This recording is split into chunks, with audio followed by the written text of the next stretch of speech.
आप सभी साथियों का स्वागत है। आज हम लोग क्लास 10th के बोर्ड एग्जाम जो कि 2027 में होने वाले हैं, उसमें विज्ञान से पूछे जाने वाले 10 महत्वपूर्ण प्रश्नों को अभी हम लोग कवर करेंगे। इस 10 प्रश्न में कितने प्रश्न का जवाब आप लोग जानते थे, कमेंट सेक्शन में जरूर लिखिएगा। ठीक है, चलिए हम लोग शुरू करते हैं। पहला क्वेश्चन आपका कह रहा है कि दाढ़ी बनाने में कौन सा दर्पण उपयुक्त है? समतल दर्पण, उत्तल दर्पण, अवतल दर्पण या इनमें से कोई नहीं। तो दाढ़ी बनाने में कौन सा दर्पण उपयुक्त है? तो वो है आपका अवतल दर्पण। ऑप्शन नंबर सी जो साथी चुन रहे हैं उनका जवाब बिल्कुल सही हो जाएगा, है ना। चलिए इसको हम लोग जो है पिक्चर के माध्यम से समझते हैं।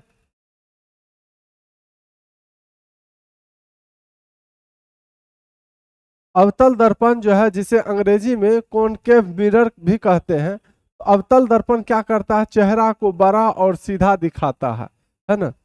इसीलिए दाढ़ी बनाने में अवतल दर्पण का ही उपयोग किया जाता है।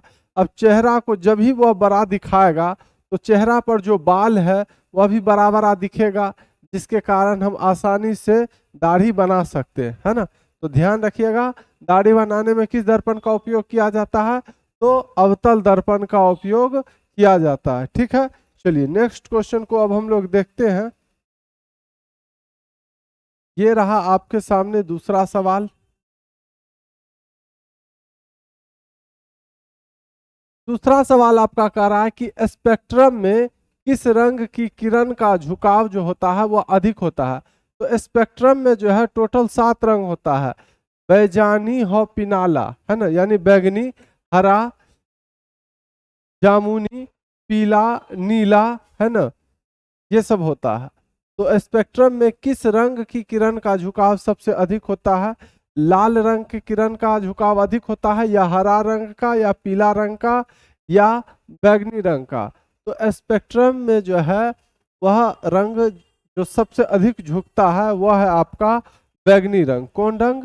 बैगनी रंग। ऑप्शन नंबर डी, है ना। और सबसे कम झुकाव किसका होता है? तो वो होता है आपका लाल रंग का। चलिए इसको भी हम लोग इमेज की सहायता से देखते हैं।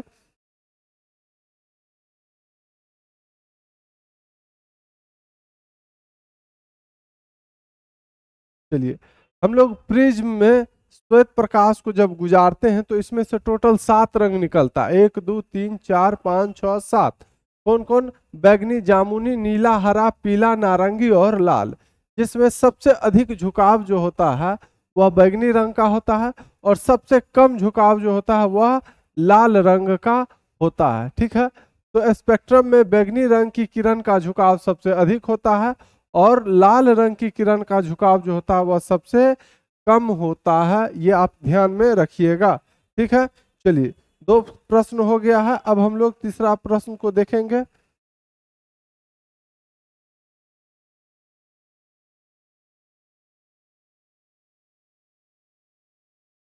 तीसरा सवाल आपका कह रहा है कि विद्युत फ्यूज विद्युत धारा के किस प्रभाव पर कार्य करता है? उष्मीय प्रभाव पर, चुंबकीय प्रभाव पर, रासायनिक प्रभाव पर, या इनमें से कोई नहीं। तो विद्युत फ्यूज जो है विद्युत धारा के उष्मीय प्रभाव पर कार्य करता है। किस किस प्रभाव पर? उष्मीय प्रभाव पर, है ना। ऑप्शन नंबर ए के साथ जो साथी जा रहे हैं उनका जवाब बिल्कुल सही हो जाएगा। आइए हम लोग इसको भी जो है पिक्चर के माध्यम से देखते हैं।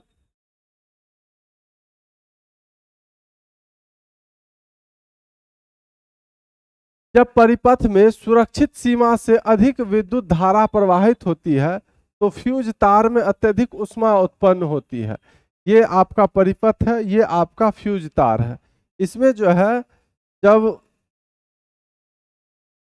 जो सुरक्षित सीमा होना चाहिए विद्युत धारा का, जब तक बहता रहता है तब तक ठीक रहता है। ठीक है, जब यह बहुत ज्यादा हो जाता है, यानी जितना विद्युत धारा जरूरी है उससे भी ज्यादा अगर विद्युत धारा इसमें प्रवाहित होने लगेगा तो यह फ्यूज जो है गल जाएगा। क्या हो जाएगा? गल जाएगा। जब तक फ्यूज लगा हुआ था तब तक बल्ब जल रहा था, यह जैसे ही गला परिपथ से विद्युत जो है क्या हो गया? खत्म हो गया, है ना। तो क्या कहा कि जब परिपथ में सुरक्षित सीमा से अधिक विद्युत धारा प्रवाहित होती है तो फ्यूज तार में अत्यधिक ऊष्मा उत्पन्न होती है। इसमें बहुत ज्यादा ऊष्मा जो है फ्यूज तार में उत्पन्न होता है ना। इस ऊष्मा के कारण कम गलनांक वाला फ्यूज तार जो है पिघलकर टूट जाता है, ठीक है, और विद्युत परिपथ जो है भंग हो जाता है ना। तो इससे क्या होगा, जब ये फ्यूज तार गल जाएगा तो इससे क्या होगा कि जो हमारा महंगा उपकरण है वह जलने से बच जाएगा, है ना, और हमें बड़ा नुकसान होने से क्या मिलेगा, सुरक्षा मिलेगा, ठीक है। तो ध्यान में रखिएगा, फ्यूज जो है एक समझिए कि सुरक्षा उपकरण है। ये फ्यूज जो है क्या है, एक सुरक्षा उपकरण है जो परिपथ को अधिक विद्युत धारा से बचाता है, यानी ओवरलोड से जो है बचाता है। जब ज्यादा ओवरलोड हो जाता है तब यह क्या होता है, गल जाता है, ताकि हमारा और सब जो उपकरण है, सामान है ना, वो जले नहीं, वो बर्बाद ना हो, ठीक है। चलिए नेक्स्ट क्वेश्चन को अब हम लोग देखते हैं।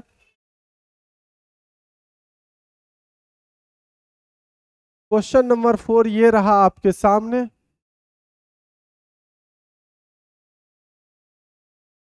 चौथा सवाल आपका कह रहा है कि किसी कुंडली का प्रतिरोध ज्ञात करने के लिए सूत्र है। किसी कुंडली का प्रतिरोध ज्ञात करने का सूत्र जो है वह क्या है, R बराबर V गुना I, R बराबर V बट्टा I, R बराबर I बट्टा V या R बराबर V माइनस I।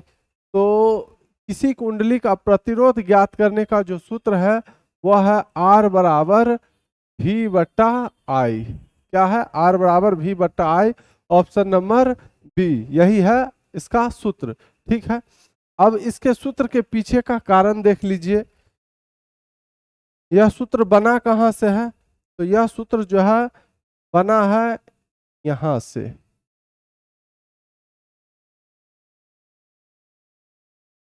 देखिए V बराबर I गुने R, यह जो है ओम का नियम के अनुसार यह फॉर्मूला है ना। V बराबर I गुने R।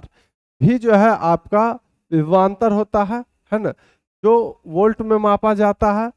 I जो है आपका, I का मतलब विद्युत धारा, जो एम्पियर में मापा जाता है। और R जो है जिसको प्रतिरोध कहते हैं, इसे ओम में मापा जाता है, ठीक है। तो V जो है आपका विभवांतर हो गया, I आपका विद्युत धारा हो गया, और R जो है आपका प्रतिरोध हो गया।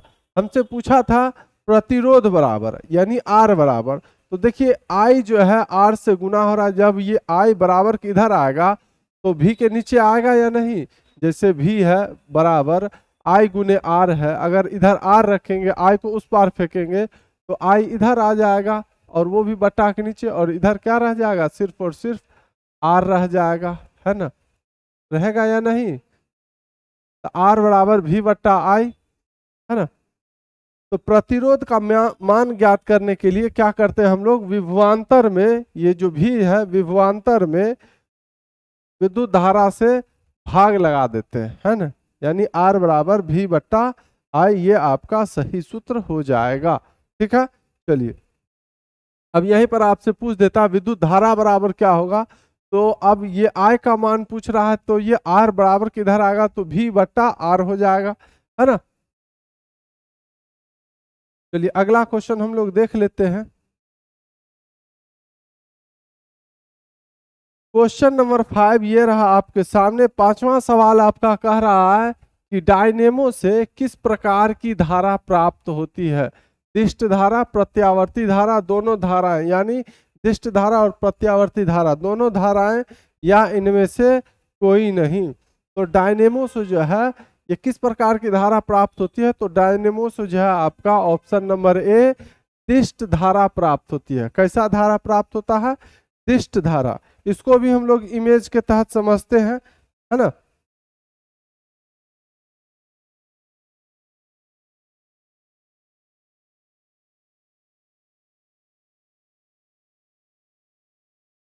चलिए डायनेमो में जो है कम्यूटेटर का प्रयोग किया जाता है। किसका प्रयोग किया जाता है, कम्यूटेटर का, जो बाहरी परिपथ में धारा की दिशा को एक ही दिशा में बनाए रखता है। इसलिए डायनेमो से दिष्ट धारा जो है प्राप्त होती है ना, यानी डायरेक्ट करंट, डीसी धारा जो है प्राप्त होती है किससे, डायनेमो से, है ना, ध्यान में रखिएगा। चलिए नेक्स्ट क्वेश्चन हम लोग देख लेते हैं। क्वेश्चन नंबर 6 ये रहा आपके सामने। छठा सवाल बहुत इंपॉर्टेंट है, इसमें बहुत लोग जो है अक्सर गलती कर जाते हैं इस सवाल में। छठा सवाल क्या कह रहा है कि डेंगू जो है उत्पन्न करने वाला मच्छर किस तरह के जल में रहता है। वह मच्छर जो डेंगू बीमारी को उत्पन्न करता है ना, वह किस तरह के जल में रहता है। साफ जल में रहता है, या गंदा जल में रहता है, या खारा जल में रहता है, या मृदु जल में रहता है। तो डेंगू उत्पन्न करने वाला जो मच्छर है वह किस जल में रहता है, तो वह साफ जल में रहता है। अब आप कहेंगे कि साफ जल में तो हम कभी सोचे भी नहीं थे, हम तो जा रहे थे गंदा जल के तरफ, है ना, कि गंदा जल में होता होगा। नहीं, डेंगू फैलाने वाला जो मच्छर होता है वह किस जल में रहता है, तो साफ जल में रहता है। अब कैसा साफ जल में रहेगा, अब कैसा साफ जल में रहेगा, तो देख लीजिए किस तरह के जल में रहता है।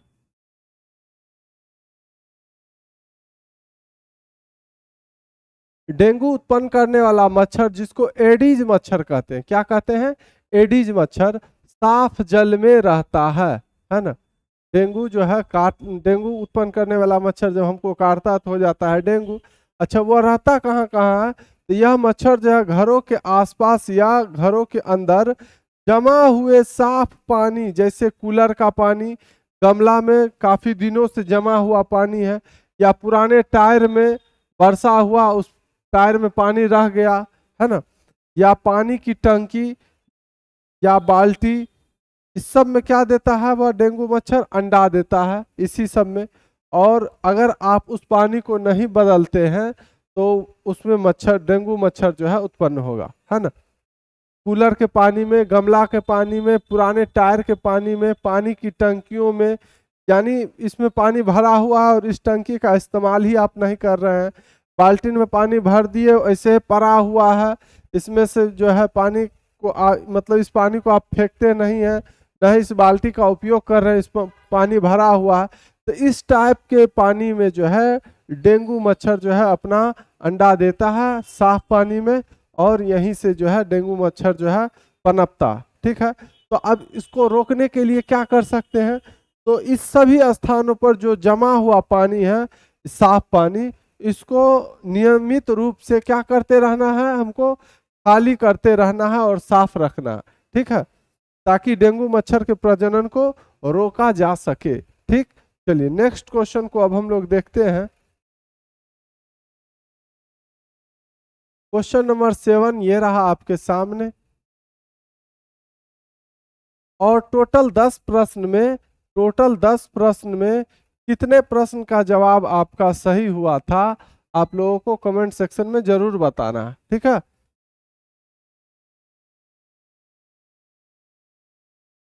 सातवां सवाल आपका कह रहा है कि निम्नलिखित में से कौन बायोगैस ईंधन का स्रोत नहीं है। बायोगैस ईंधन में कौन कौन आएगा, जो पेड़ पौधा से प्राप्त होगा या जीव जंतु के मल मूत्र से प्राप्त होगा, है ना। कौन बायोगैस ईंधन का स्रोत नहीं है, लकड़ी, ये बायोगैस ईंधन का स्रोत है या नहीं, बिल्कुल है। गोबर गैस, इससे भी जो है ये भी आपका बायोगैस ईंधन का स्रोत है। नाभिकीय ऊर्जा ये नहीं है, कोयला, ये है आपका बायोगैस ईंधन का स्रोत। ऑप्शन नंबर सी के साथ जो साथी जा रहे हैं उनका जवाब सही हो जाएगा। नाभिकीय ऊर्जा जो है बायोगैस ईंधन का स्रोत नहीं है ना। अब आप कहेंगे कि कैसे पता चलेगा, इसके बारे में भी थोड़ा डिटेल्स में बताइए, तो यहाँ हम लोग इमेज के तहत समझेंगे इसको भी। देखिए, बायोगैस में क्या होगा, लकड़ी, गोबर जिससे गोबर गैस बनता है, और कोयला, ये सभी पौधे या जीव जंतुओं के अवशिष्ट यानी जैविक पदार्थों से जो है प्राप्त होता है ना। ठीक है, और यही आ जाइए आपका नाभिकीय ऊर्जा, ये बायोगैस ईंधन का स्रोत नहीं है ना। क्यों नहीं है, क्योंकि नाभिकीय ऊर्जा जो है किसी जैविक पदार्थ से नहीं, बल्कि परमाणु के नाभिक जैसे यूरेनियम या थोरियम के विखंडन से प्राप्त होता है। नाभिकीय ऊर्जा जो प्राप्त होता है वह यूरेनियम या थोरियम के विखंडन से जो है प्राप्त होता है। तो ये जो है नाभिकीय ऊर्जा बायोगैस ईंधन का स्रोत नहीं है। ठीक है, याद रखिएगा। चलिए नेक्स्ट क्वेश्चन हम लोग देख लेते हैं। क्वेश्चन नंबर 8 ये रहा आपके सामने। 8वां सवाल आपका कह रहा है कि पाइरूवेट के विखंडन से कार्बन डाइऑक्साइड, जल तथा ऊर्जा बनती है और यह क्रिया होती है किसमें? पाइरूवेट के विखंडन से जो है क्या क्या प्राप्त होता है? कार्बन डाइऑक्साइड, जल तथा ऊर्जा जो है ये सब बनता है। और यह क्रिया किसमें होती है? कोशिका द्रव में, माइटोकॉन्ड्रिया में, हरित लवक में या केंद्रक में? तो इसका सही जवाब जो साथी ऑप्शन नंबर बी के साथ जा रहे हैं उनका जवाब बिल्कुल सही हो जाएगा, माइटोकॉन्ड्रिया में, है ना। पाइरूवेट के विखंडन से कार्बन डाइऑक्साइड, जल तथा ऊर्जा बनती है और यह क्रिया होती है माइटोकॉन्ड्रिया में, है ना। चलिए इसको भी हम लोग इमेज के तहत समझते हैं।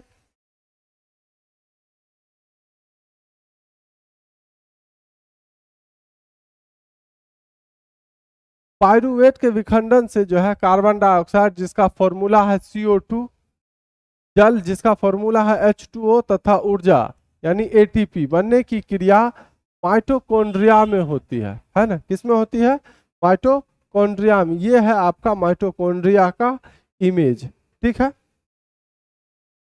और यह जो है ऑक्सीजन की उपस्थिति में होता है जिसे वायवीय श्वसन कहते हैं, है ना। चलिए नेक्स्ट क्वेश्चन को अब हम लोग देखते हैं।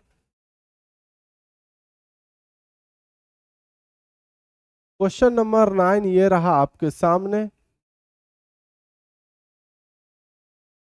9वां सवाल आपका कह रहा है कि निम्न में कौन सा पदार्थ लेंस बनाने के लिए प्रयुक्त नहीं किया जा सकता? जल, कांच, प्लास्टिक या मिट्टी? लेंस में क्या होता है कि छोटा चीज को बड़ा या बड़ा चीज को छोटा करके आप देख सकते हैं, है ना। तो कौन सा पदार्थ जो है लेंस बनाने के लिए प्रयोग नहीं किया जा सकता है? तो जल का प्रयोग किया जा सकता है ना। अच्छा, लेंस जो होता है वह ऐसा पदार्थ होता है जिससे प्रकाश की किरणें आसानी से आर पार हो सके। तो जल से प्रकाश की किरणें आसानी से आर पार हो जाएगा, कांच से यानी शीशा से भी हो जाएगा, प्लास्टिक से भी हो जाएगा, लेकिन मिट्टी से नहीं होगा। तो यही आपका सही जवाब हो जाएगा, ऑप्शन नंबर डी। कहा था कि कौन सा पदार्थ लेंस बनाने के लिए प्रयुक्त नहीं किया जा सकता? तो मिट्टी को जो है हम लोग लेंस बनाने के लिए प्रयोग नहीं कर सकते हैं, है ना। चलिए इसके बारे में भी थोड़ा देख लेते हैं।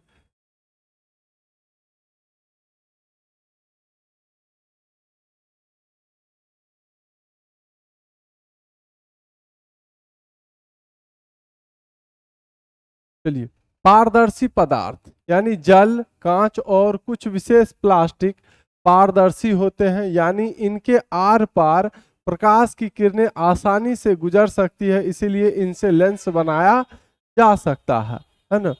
पानी से, कांच से या विशेष प्लास्टिक, ये प्लास्टिक है ना। प्लास्टिक का शीशा, प्लास्टिक का चश्मा देखे होइएगा, इससे प्रकाश आसानी से आर पार गुजर सकता है, तो इससे लेंस बनाया जा सकता है ना। अपारदर्शी पदार्थ जैसे मिट्टी हो गया आपका, ऐसा पदार्थ जिससे प्रकाश की किरणें आर पार नहीं जा सकता है, तो वो सब अपारदर्शी पदार्थ होगा। तो मिट्टी जो है आपका अपारदर्शी होता है, इसमें प्रकाश आर पार नहीं गुजर सकता, इसलिए इसका उपयोग लेंस बनाने में नहीं किया जा सकता है। ठीक है, ध्यान में रखिएगा। चलिए नेक्स्ट क्वेश्चन को देख लेते हैं हम लोग।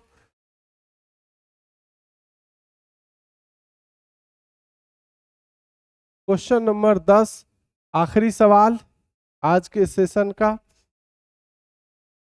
10वां सवाल आपका कह रहा है कि सामान्य दृष्टि वाले व्यक्ति के लिए सुस्पष्ट दर्शन की अल्पतम दूरी लगभग होती है। कोई सामान्य व्यक्ति है ना, यानी ठीक ठाक स्वस्थ व्यक्ति है, और उस व्यक्ति को एकदम साफ साफ देखने की सबसे जो कम से कम दूरी होती है, साफ साफ, वह कितना दूरी पर देख सकता है? कम से कम 25 मीटर, 2.5 सेंटीमीटर, 25 सेंटीमीटर या 2.5 मीटर। तो कोई भी सामान्य व्यक्ति है, सामान्य दृष्टि वाला व्यक्ति है ना, और अगर वह किसी भी चीज को जैसे हम हाथ में जो है मान लीजिए कुछ लिखे हैं और ऐसे रखेंगे बहुत करीब तो नहीं देख पाएंगे, है ना। तो सही सही साफ साफ देखने के लिए कम से कम जो दूरी होनी चाहिए वह 25 सेंटीमीटर होनी चाहिए। कितना? 25 सेंटीमीटर, है ना। ऑप्शन नंबर सी के साथ जो साथी जा रहे हैं उनका जवाब बिल्कुल सही हो जाएगा, है ना। चलिए इसको हम लोग इमेज के तहत समझते हैं।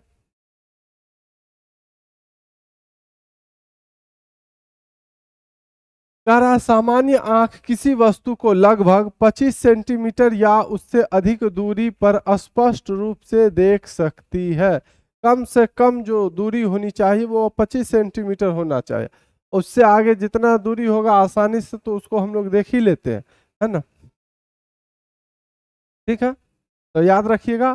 तो इसे क्या कहते हैं? सुस्पष्ट दर्शन की अल्पतम दूरी कहते हैं। या तो कम से कम 25 सेंटीमीटर या उससे अधिक दूरी के वस्तु को स्पष्ट रूप से देख सकते हैं हम लोग। ठीक है, तो बस यही रहा आज के सेशन का क्लास हम लोग का। अगर आपको क्लास अच्छा लगा हो तो लाइक जरूर कर दीजिएगा, है ना। लाइक कर दीजिएगा। और इसी तरह का वीडियो देखने के लिए अगर आप चाहते हैं कि एग्जाम तक हम इसी तरह का 10-10 प्रश्न का वीडियो आप लोग के लिए लेते आएँ और आपको साइंस के साथ साथ जो है मैथ का भी जो है मिलेगा वीडियो, है ना। सोशल साइंस का भी आप लोगों ने अगर साथ दिया तो सोशल साइंस का भी बना कर लाएंगे। ठीक है, अगर वीडियो अच्छा लगा हो तो लाइक कर दीजिएगा और इसी तरह का वीडियो देखने के लिए चैनल को सब्सक्राइब कर लीजिए और अपने साथियों को भी शेयर कर दीजिएगा। फिर हम लोग मिलते हैं अगली वीडियो में। धन्यवाद।